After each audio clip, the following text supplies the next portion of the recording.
আসসালামু আলাইকুম। 10 মিনিট স্কুলের পক্ষ থেকে সকলকে স্বাগতম।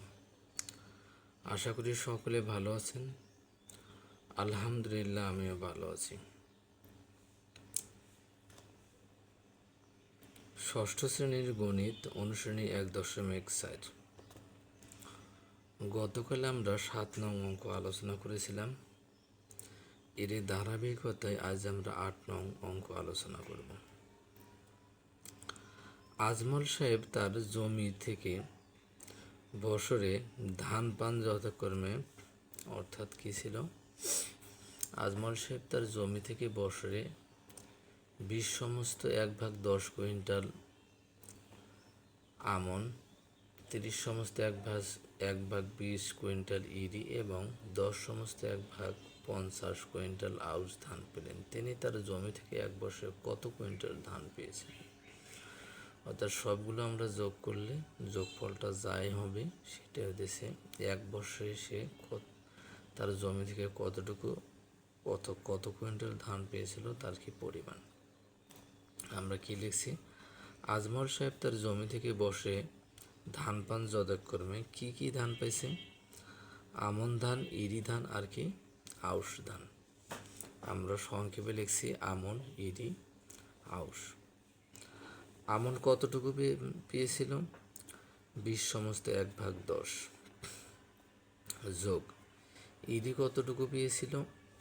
30/1/20 এবং আউশ পেয়েছিল 10/1/50। আমরা ব্র্যাকেটে লিখেছি কুইন্টাল।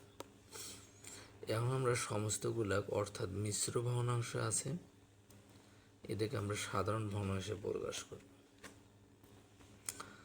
10 আর 20 যদি আমরা গুণ করি কত পাবো? 20কে 20 মানে তারপরে একটা শূন্য দিলে 200, তার সাথে 1 যোগ করলে 201 ভাগ কত? 10। 3 দুগুণে 6, 2 শূন্য মানে 600, তার সাথে যদি আমরা 1 যোগ করি 601 ভাগ কত?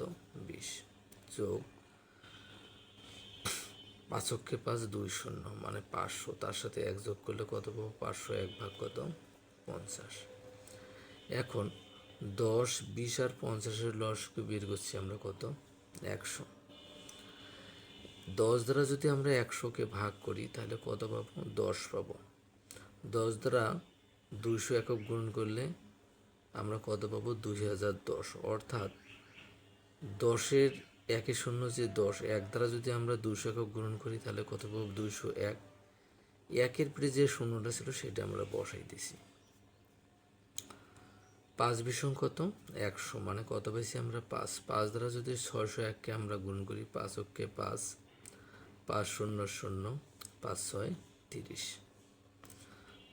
50 দুগুণে কত? 100। 2 দ্বারা আমরা যদি 501কে গুণ করি তাহলে কত পাবো? 2কে 2, 2 শূন্য শূন্য, 5 দুগুণে 10, অর্থাৎ কত?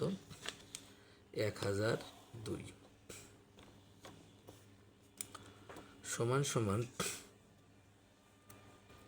এখন আমরা কি করছি? এখানটা যোগ করছি, সবগুলো যোগ করে কত পাইছি আমরা? 6017 ভাগ কত? 100। আমরা যদি 6017 ভাগ করি 100 দ্বারা তাহলে কত হয়? 6 দ্বারা গুণ করলে ভাগ করলে 600, ঠিক আছে। 17 নিচে যায় না, শূন্য, তাহলে কি হয়? 60/17 কুইন্টাল। উত্তর কত হবে? 60/17 কুইন্টাল। সকলকে ধন্যবাদ।